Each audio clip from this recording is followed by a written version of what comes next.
بسم اللہ الرحمن الرحیم۔ آدم النبیین لا نبی بعدی، سرکار دو عالم صلی اللہ علیہ وسلم کی ختم نبوت کے اوپر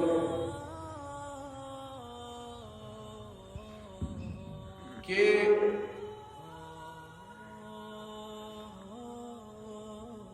سرکار دو عالم صلی اللہ تعالی علیہ وسلم کے بعد قیامت تک کے لیے ختم نبوت یعنی نبوت کا دروازہ بند کر دیا گیا۔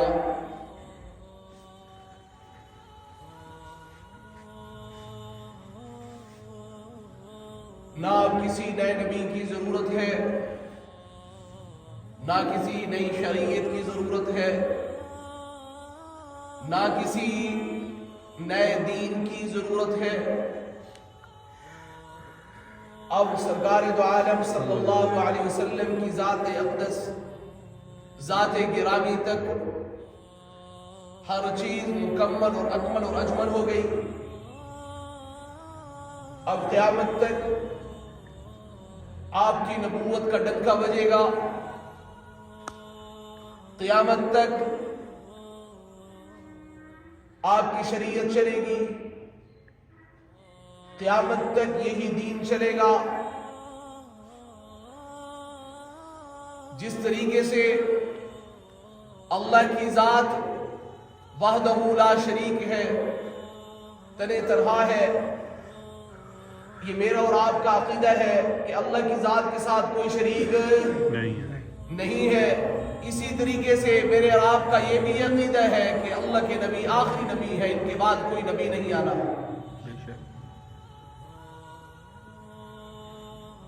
اگر کوئی یہ سمجھتا ہے کہ اللہ کے نبی کے بعد بھی کسی نبی نے آنا ہے تو وہ دائرہ اسلام سے خارج ہے، اس کا دین اور اسلام کے ساتھ کوئی بھی تعلق نہیں ہے۔ تو اس لیے میرے اور آپ کا یہ عقیدہ ہے کہ اللہ اپنی ذات اور صفات کے اندر جس طرح تنہ تنہا وحدہ لا شریک ہے، اسی طرح محمد رسول اللہ صلی اللہ علیہ وسلم اپنی ختم نبوت کے اندر آخری نبی ہے، اس کے بعد کوئی نبی نہیں آنا۔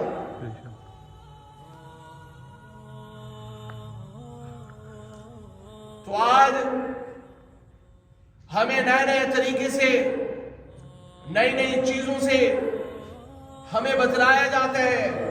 ہمارے ایمان کے ساتھ چھیڑخانی کی جاتی ہے، کبھی ختم نبوت کے ساتھ، کبھی کسی معاملے کے ساتھ، کبھی کس معاملے کے اوپر مسلمانوں کو چیک کیا جاتا ہے کہ مسلمانوں کا ایمان کتنا باقی ہے، کیا وہ مسلمانوں کے اندر وہ کرنٹ باقی ہے کہ ختم ہو گیا ہے، وہ ایمان کا جذبہ باقی ہے کہ ختم ہو گیا ہے۔ مسلمان کو طرح سے آزمایا جاتا ہے، کیا مسلمانوں کے اندر ایمان کی طاقت ابھی باقی ہے کہ یا سلب ہو چکی ہے؟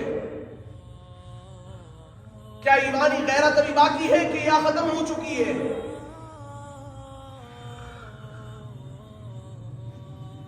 حقیقت یہ ہے کہ جو ملک لا الہ الا اللہ کی بنیاد پر بنایا گیا، اس کائنات کے اندر دو ریاستیں، دو ممالک ایسے ہیں جن کی بنیاد صرف لا الہ الا اللہ ہے، ایک ریاست مدینہ اور ایک ریاست پاکستان۔ ریاست مدینہ بھی لا الہ الا اللہ کی بنیاد پر بنائی گئی، پاکستان بھی لا الہ الا اللہ کی بنیاد پر بنایا گیا۔ اگر اس پاکستان کی سرزمین کے اوپر حضور صلی اللہ علیہ وسلم کا لایا ہوا قانون نافذ نہیں کیا جاتا، ان کا لا نافذ نہیں کیا جاتا، ان کی شریعت نافذ نہیں کی جاتی، بلکہ ان کی ختم نبوت کے ساتھ ہر دور کے اندر نئے ناموں کے ساتھ ان کو جوڑا جاتا ہے، تو میں یہ سمجھتا ہوں کہ جو بنیاد لا الہ الا اللہ کے اوپر بنائی گئی تھی، جو ملک لا الہ الا اللہ کے اوپر بنایا گیا تھا، اگر اس ملک کے اندر لا الہ الا اللہ ہے ہی نہیں، وہاں پر کوئی چیز محفوظ ہے ہی نہیں، نہ وہاں صحابہ کا تحفظ ہو، نہ وہاں قرآن کا تحفظ ہو، نہ وہاں ختم نبوت کا تحفظ ہو، نہ ازواج مطہرات کا تحفظ ہو، پھر بتاؤ تو صحیح یہ کیسی ریاست ہے؟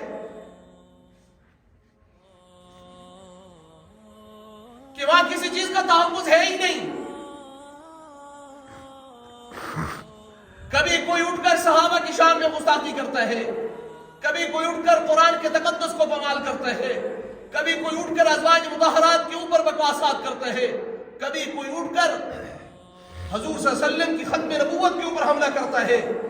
ارے بھائی، یہ ریاست بنا ہی انہی وجہ سے گئی تھی. اگر ان کا تحفظ ہی ہمارے ملک کے اندر نہیں ہے تو پھر بتاؤ ایسی ریاست کی مسلمانوں کو کوئی ضرورت نہیں ہے.